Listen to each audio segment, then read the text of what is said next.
warahmatullahi wabarakatuh. Perkenalkan, kami dari kelompok 5 yang akan mempresentasikan materi kami terkait tuberkulosis atau TB. Perkenalkan, nama saya Manjulianti. Saya Nisbatika Sari. Saya Nadia Irida. Saya Saputra Natasya. Saya Anggun. Baik, langsung saja kita membahas materinya. Tuberkulosis adalah penyakit infeksi menular yang disebabkan mikrobakterium tuberkulosis yang menyerang paru-paru dan hampir seluruh organ tubuh lainnya. Bakteri ini dapat masuk melalui saluran pernapasan dan saluran pencernaan dan luka terbuka pada kulit, tetapi paling banyak melalui inhalasi droplet yang berasal dari orang yang terinfeksi bakteri tersebut. Tuberkulosis adalah suatu penyakit infeksius yang menyerang paru-paru yang secara khas ditandai oleh pembentukan granuloma dan menimbulkan nekrosis jaringan. Penyakit ini bersifat menahan dan dapat menular dari penderita kepada orang lain. Dari beberapa pengertian di atas dapat disimpulkan bahwa tuberkulosis paru adalah suatu penyakit infeksius yang menyerang paru-paru yang disebabkan mikrobakterium tuberkulosis yang secara khas ditandai oleh pembentukan granuloma dan menimbulkan nekrosis jaringan. Adapun penyebab TBC adalah mikrobakterium tuberkulosis. Bakteri ini tidak berspora sehingga mudah dibasmi dengan pemanasan, sinar matahari dan sinar ultraviolet. Ada dua macam mikrobakteria TBC, yaitu tipe human dan tipe bovin. Basil tipe human bisa berada di bercak ludah, droplet, dan di udara yang berasal dari penderita TBC, dan orang yang terkena rentan terinfeksi bila menurutnya. Setelah organisme terinhalasi dan masuk paru-paru, bakteri dapat bertahan hidup dan menyebar Pneumonia lymphoticus lokal. Penyebaran melalui aliran darah ini dapat menyebabkan TBC pada orang lain, di mana infeksi laten dapat bertahan bertahun-tahun. Faktor predisposisi penyebab penyakit TBC antara lain: yang pertama, mereka yang kontak dekat dengan seseorang yang mempunyai TBC aktif. Yang kedua, individu imunosupresif termasuk lansia, pasien kanker, individu dan terapi kortikosteroid atau terinfeksi HIV.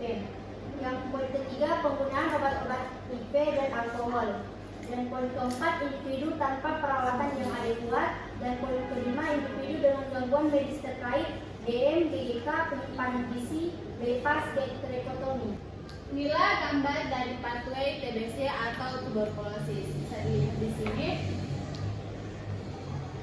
Selanjutnya, manifestasi klinis.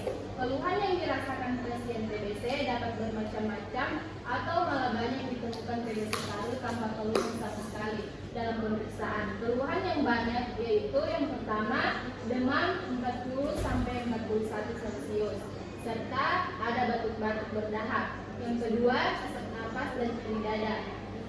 Ketiga, malaise atau keringat malam. Yang keempat, suara khas pada perkusi dada dan bunyi jantung dan bunyi dada. Yang kelima, meningkatkan sel darah putih dengan dominasi limfosit. Dan yang keenam, pada anak, berkurangnya BB 2 bulan berturut-turut tanpa penyebab yang jelas atau gagal tumbuh.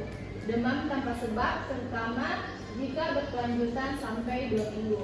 Batuk kronik kurang lebih dari 3 minggu dengan atau tanpa wheeze. Dan yang terakhir, riwayat kontak dengan pasien TBC paru dewasa. Selanjutnya ada diagnosa keperawatan. Yang pertama, gangguan pertukaran gas berhubungan dengan penumpukan sekret dan kerusakan jaringan paru akibat infeksi TBC. Masalah utama, gangguan pertukaran gas, pendukung napas pendek atau dyspnea, saturasi oksigen rendah atau hipoksemia, batuk produktif dengan sputum, kelemahan umum, bunyi napas tidak normal atau ronki atau wheezing. Prioritas tinggi karena pertukaran gas yang terganggu dapat menyebabkan hipoksia dan membahayakan kelangsungan hidup pasien. Penanganan segera diperlukan untuk memperbaiki asupan oksigen. Yang kedua, ketidakefektifan pola napas berhubungan dengan penyempitan saluran napas dan penurunan elastisitas paru akibat PDC. Masalah utama pola napas tidak efektif pendukung yang pertama, napas cepat atau tachypnea. Yang kedua, penggunaan otot bantu napas. Yang ketiga, ketidakmampuan bernapas dalam. Yang keempat, kelelahan saat bernapas. Prioritas sedang karena pola napas yang tidak efektif dapat menyebabkan penurunan fungsi paru. Lebih lanjut, intervensi yang tepat akan mencegah kondisi memburuk. Baik, selanjutnya diagnosa ketiga, risiko penularan infeksi berhubungan dengan adanya basil TBC yang aktif. Masalah utamanya itu risiko penularan infeksi. Pendukungnya yang pertama, hasil tes putung positif untuk Mycobacterium tuberculosis. Yang kedua, kurangnya edukasi pasien tentang pencegahan penularan. Yang ketiga, ketidakpatuhan pasien terhadap penggunaan masker atau isolasi. Terus prioritasnya itu rendah hingga sedang karena meskipun ini tidak penting untuk mencegah penyebaran, penanganan masalah pernapasan langsung lebih mendesak. Edukasi dan kontrol penularan menjadi prioritas kondisi pasien stabil. Terus urutan prioritasnya itu pertama, gangguan pertukaran gas, prioritas tinggi karena berkaitan langsung dengan keberlangsungan hidup. Yang kedua, ketidakefektifan pola napas, prioritas sedang, harus ditangani untuk menghindari komplikasi lebih lanjut. Terus yang ketiga itu resiko penularan infeksi, prioritas rendah hingga sedang, penting untuk mencegah jangka panjang tapi dapat dikelola setelah kondisi pasien stabil. Itulah tadi hasil dari presentasi kami. Kurang dan lebihnya mohon dimaafkan. Wabillahi taufiq wal hidayah.